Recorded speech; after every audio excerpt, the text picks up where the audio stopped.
This channel is dying. Kinda sucks, but it's true. My views are down, my subscriber count, although still rising, not climbing nearly at the rate that it was before. And I have a theory on why. Coincidentally, it's the same reason, or maybe the opposite reason, of why I even started to gain popularity in the first place. Let's go!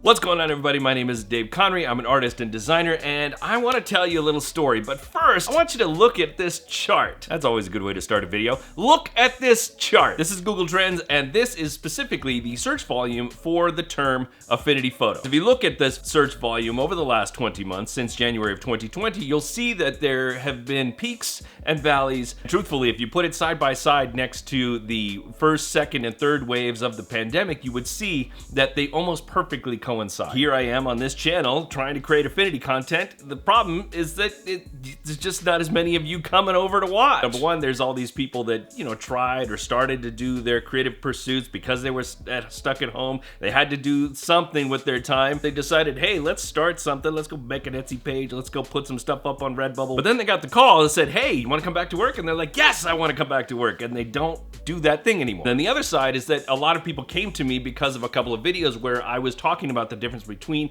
Affinity and Adobe. Once they've watched that video, they've either made a decision to go the Affinity route or they've made the decision to go to the Adobe route. After that, they just don't need me anymore. They may subscribe and they may watch some of my tutorials, but for the most part, they've already moved on, because if they are trying to build a creative business, well, they're not necessarily gonna just sit here and watch nothing but Affinity videos. They're off trying to find something else to watch to build their career. But again, based on that chart, there's not nearly as many people even looking for that information anymore. But I wanna tell you a story. I wanna tell you a story about a guy named Jerome. Last year, Jerome got laid off from his corporate design job because of the pandemic, and because he's on the last leg of his journey, they're not really asking him back to work. He's struggling to get back to work because whatever you say about it, there is an abundance of designers out there looking for jobs. And perhaps his skills and knowledge on the topic just isn't cutting it for the new regime. But he knows that he's got the ability to make good stuff. His portfolio just doesn't look like the cool kids anymore. He's out there trying to get client work, but he'd rather do his own thing, and he's trying to figure out what to do with his time. Picked up the Affinity suite because it was cheap at the time. It was only 75 bucks back in 2020. And then he learned how to use it, but now he needs to find other things to do. I think about guys like Jerome a lot, like him sitting on the couch, hanging out with his wife and his kids. Instead of enjoying his family time,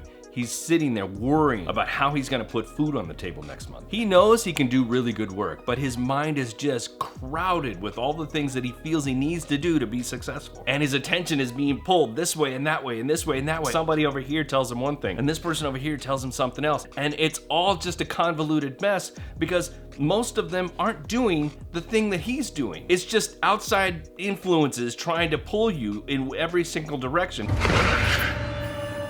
Now's our chance!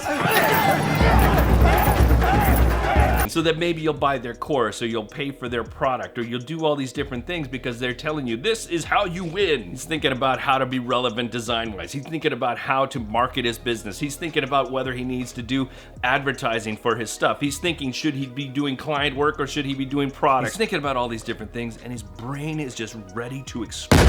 But he maintains his composure the entire time so that he doesn't let his family worry. And here I am with some of that knowledge, some of that experience, and I'm not sharing it. Instead, I'm talking about how to make brushes and textures in a software program. I have a lot of this information inside me, and I'm not sharing it because I decided at some point to focus on the software. And that's pretty selfish. The thing is that I need this information just as much as anybody else. Let me tell you about some clients that I lost recently. I don't do a whole lot of client work. In fact, over the last 18 months, I've really only had one long-term client, and the work that I was doing for them isn't really all that exciting. It's not something I really like to share. It's just work, but it helped pay the bill. And the client is a kind of a friendly acquaintance of mine, and they asked me to do this to help them out with this over this time period because they knew they were gonna bring somebody in-house. Because of the pandemic, they weren't doing that. So I decided to help them do that. But I knew that in September of this year that the project was gonna finish because they were gonna bring somebody in-house. They asked me if I would like to come along, but it didn't pay enough. It wasn't the kind of work I wanted to do,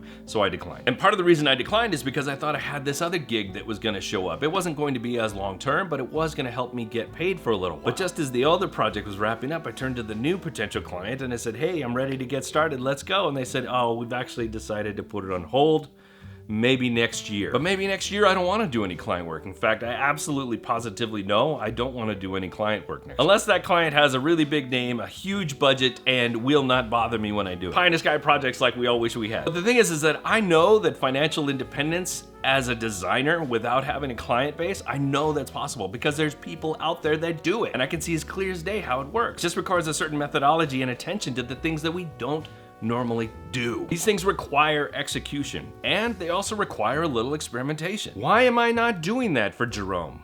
Why am I not doing that for you? What I'm about ready to say is lofty. Some of you will say it's absolutely absurd. If that's you, well then you're probably not gonna like the rest of whatever happens from this point forward, so it's nice to see you, but I'll catch you some other time. To be honest, me sharing this idea with you right now scares me.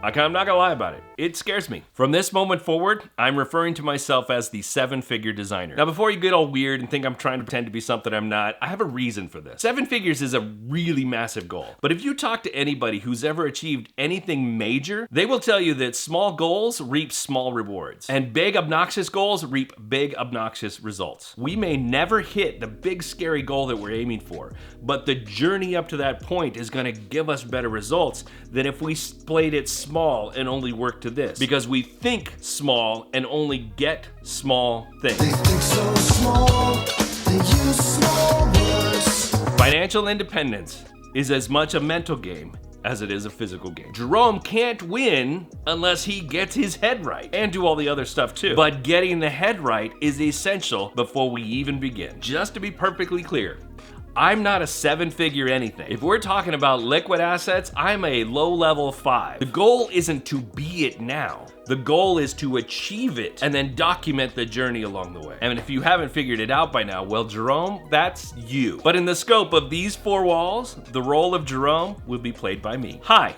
I'm Dave. I'm the 7-figure designer. Now that I've opened up this Pandora's box of things we need to discuss, what are we going to talk about first? That is a video for another time. What's also a video for another time is this one, and that time is right now. Make sure you subscribe and hit the bell button because you never want to miss a thing. Please hit the like button and share your thoughts in the comments below, okay? Be good today, be even better tomorrow. See ya.